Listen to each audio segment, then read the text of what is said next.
नमस्कार, मी पूजा। आज आहे गुरुवार आणि संध्याकाळचे वाजले 4 आणि चहा पण केला आणि गरम गरम चहा मी पण घेतला आणि सगळ्यांना पण दिला आणि माझ्या मुलाला दूध करून दिलं, तो ट्युशनला जातो म्हणून। आणि संध्याकाळच्या भाजीसाठी गुरुवार असल्यामुळे आज मी शेवग्याच्या शेंगा केल्या आणि शेंगांची भाजी झाल्यानंतर आणि जेवण वगैरे आटपून घेतले आणि आम्हाला थोडंसं बाहेर जायचं होतं। बाहेर म्हणजे मला गुरुचरित्राचं पारायण करायचं होतं, म्हणून माझ्याकडे स्वामींचा फोटो नव्हता। तर मी फोटो घेण्यासाठी ओंकारेश्वर मंदिराजवळ गेली, पण तिथं पण काही मला मिळाला नाही। तिथं फुलंवाले आणि ते देवाचं जे सामान असते त्यांनी सांगितलं, तुम्ही इथं नाही मिळणार म्हणे दादा, तुम्हाला केंद्रात जाऊनच मिळेल। म्हटलं ठीक आहे, मी पहिल्यांदाच गुरुचरित्राचं पारायण करत होती, मला काही एवढी माहिती नव्हती। म्हटलं ठीक आहे, पण मग रात्र पण होत होती, हे म्हणे केंद्र बंद झाले असतील आणि त्यापेक्षा उद्या सकाळी करू। आणि माझं मूड थोडं ऑफच होऊन गेलं, कारण मग शुक्रवार होता, दुसऱ्या दिवसा मला शुक्रवारी सकाळी पारायण करायचं होतं आणि मूड ऑफ होऊन गेला आणि घरी येऊन गेली आणि मला झोप पण नाही लागायची। मला तरी 11:30 12 पावणे 12ला झोप लागली आणि नंतर दुसऱ्या दिवशी मला 3ला जाग आला। 3ला जाग आल्यानंतर मी विचारच करत होती करू की नाही, माझ्याकडे फोटो नाही आहे, काही नाही। मग उठली, माझं पटपट आवरून घेतलं आणि साहेब ऑफिसला चालले, ते म्हणे चल मुलं तुला मी एक केंद्र दाखवते, मला माहिती आहे। म्हटलं ठीक आहे चला, तर त्यांच्यासोबत गेली।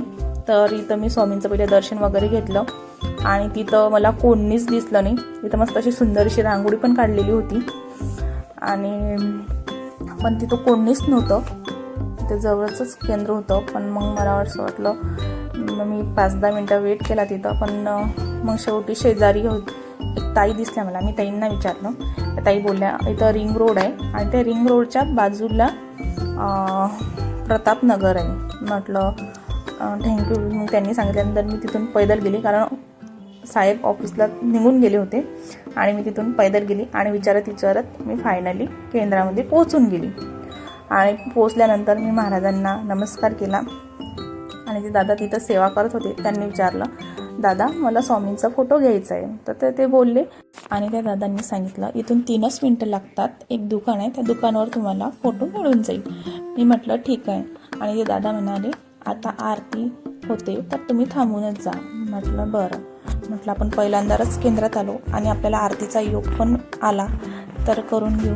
आणि मग त्या मावशी होत्या तिथं, त्यांनी सांगितलं हे आरतीचं ताट म्हणजे नैवेद्य आणि त्याच्यावर आरती होती फुलवात, ते उचला म्हणे। आणि तिथं असे गणपती, महादेवाचं मंदिर, देवीचं मंदिर असे होते आणि प्रत्येकजण एक तिथं आरती घेऊन आणि नैवेद्य घेऊन जात होतं आणि मला गणपतीचं भेटलं आणि मी तिथं नैवेद्य ठेवला। मग आरती चालू झाली, आरती केली आणि आरती केल्यानंतर मग मी माझं फोटो आणण्यासाठी मी पैदल गेली, तिथून 5च मिनटं लागतात आणि फोटो घेतला आणि परत मग केंद्रात आली आणि मला असं वाटलं की स्वामींनी मला आशीर्वादच दिला, कारण आरती करायला भेटली।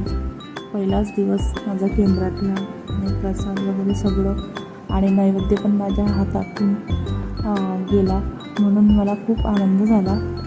तर तो मी एक आशीर्वाद म्हणूनच मी मानते आणि ते सगळं झालं आणि मी घरी जाण्यासाठी निघाली, कारण आता उद्या मला पारायण करायचं आहे।